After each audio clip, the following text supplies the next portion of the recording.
Isang linggong na-confine si Claudio.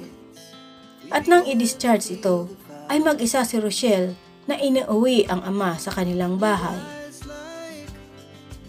Samantala, hindi totoong may importanteng lakad si JC, kaya hindi niya natulungan si Rochelle sa pag-uwi ng ama nito sa bahay.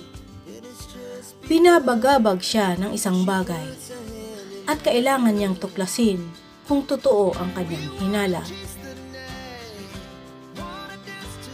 Kinabukasan ay isang desisyon ang ginawa ni JC. Pagkatapos niyang maihatid si Rochelle sa trabaho, ay binalikan niya ang bahay ng kasintahan. "Boyet, may bilin pala si Rochelle. Ibili mo raw siya ng mineral water." Iniabot ni JC ang pera sa bantay na binatilyo. Nang makaalis ang binatilyo, ay isinarado ni JC ang pinto at dumiretso sa kwarto ni Claudio. Nagulat si Claudio pero agad na nanlisik ang mga mata nito. "Bakit ka narito?" May kinuha sa kanyang wallet si JC at itinapat sa mukha ni Claudio ang litrato ng kanyang ama. "Sabihin mo sa akin ng totoo. Kilala mo siya, hindi ba?"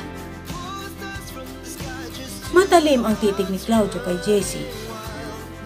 "Layuan mo ang anak ko. Hindi ka bagay sa kanya." Matigas na wika nito. Mas inilapit pa ni JC ang litrato sa mukha ni Claudio at inulit ang tanong. "Ang tanong kang sagutin mo, kilala mo ba siya?"